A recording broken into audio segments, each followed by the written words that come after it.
নমস্কার বন্ধুরা, আজকের পর্বে আমরা সাক্ষী থাকব এক অদ্ভুত দৃশ্যের। একদিকে স্বামীর প্রতি স্ত্রীর অটুট বিশ্বাস, অন্যদিকে ঘনিয়ে আসা এক ভয়ঙ্কর ষড়যন্ত্রের মেঘ। তটিনী কি পারবে সুস্থ হয়ে ফিরতে, নাকি পরশুরামের জীবনে অপেক্ষা করছে তার থেকেও বড় কোনো ঝড়? কে এই নিশা ঘোষ? আর স্কুলের সরস্বতী পুজোয় কেন বন্দুকের নল তাক করা হলো পরশুরামের দিকে? জানতে হলে দেখতে হবে আজকের এই রোমহর্ষক পর্বের বিস্তারিত বর্ণনা। পর্বের শুরুতেই আমরা দেখি এক আবেগঘন দৃশ্য। হাসপাতালের শয্যাশায়ী তটিনী, তার বাবা তাকে উন্নত চিকিৎসার জন্য অন্য বড় হাসপাতালে নিয়ে যেতে চান, কিন্তু তটিনী তা সবিনয়ে প্রত্যাখ্যান করে।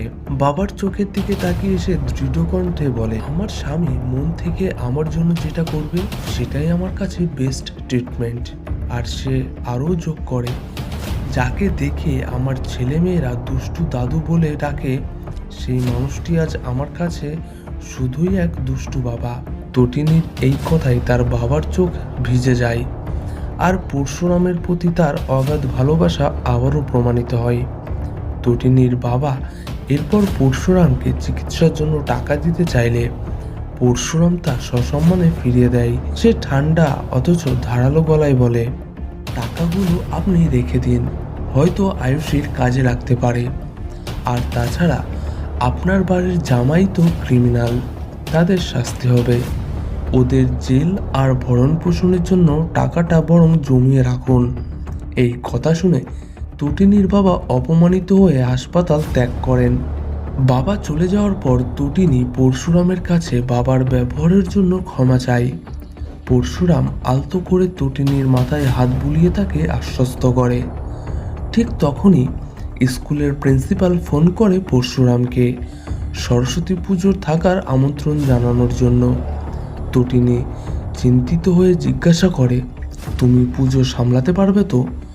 পরশুরাম রসিকতা করে উত্তর দেয়, বীমা কোম্পানির এজেন্ট না হলে পুজো করেই হয়তো দিন কাটাতাম।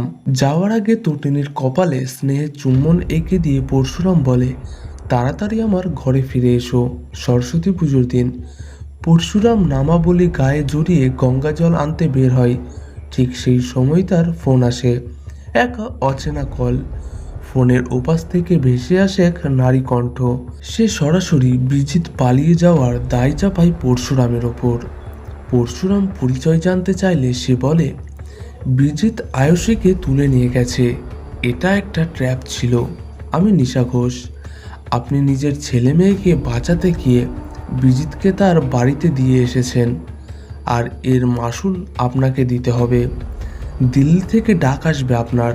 মহিলাটি আরও এক ভয়ঙ্কর তথ্য ফাঁস করে। সে জানে পরশুরাম আসলে স্পেশাল ব্রাঞ্চের অফিসার।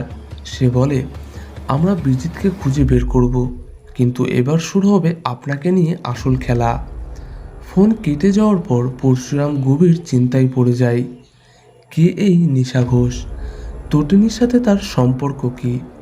আর সব থেকে বড় প্রশ্ন হলো, এত উঁচু থেকে পড়ে গিয়েও তটিনী বেঁচে গেল কি করে? এর পেছনে কি অন্য কোনো রহস্য আছে? পরশুরাম যখন এইসব ভাবছে, তখন আড়াল থেকে কেউ তার উপর কড়া নজর রাখছে এবং প্রতিটি মুহূর্তের তার গতিবিধির খবর পাচার করছে অন্য কারোর কাছে। এদিকে স্কুলে সরস্বতী পুজোর আনন্দ শুরু হয়েছে। বাচ্চারা সেজেগুজে এসেছে, চলছে সরস্বতী বন্দনা। কিন্তু এই পবিত্র পরিবেশে কুলসিত করতে সেখানে প্রবেশ করে বিজিতের পাঠানো লোক শীতল। সে তার গুন্ডা বাহিনীকে ইশারা করতেই তারা বন্দুক নিয়ে পজিশন নেয়। পরবর্তী পর্বে দেখা যাবে এই এক শ্বাসরুদ্ধকর দৃশ্য।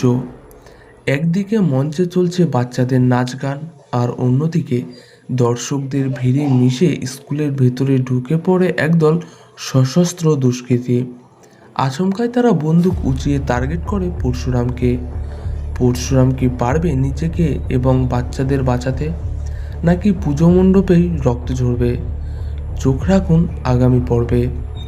আজকের পর্বটি ছিল মূলত ভালোবাসা, সাসপেন্স এবং অ্যাকশানে ভরপুর।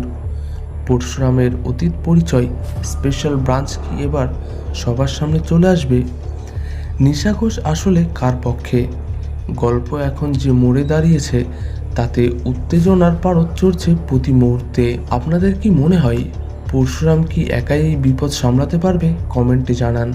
আর ভিডিওটি ভালো লাগলে অবশ্যই লাইক ও সাবস্ক্রাইব করে পাশে থাকবেন। ধন্যবাদ।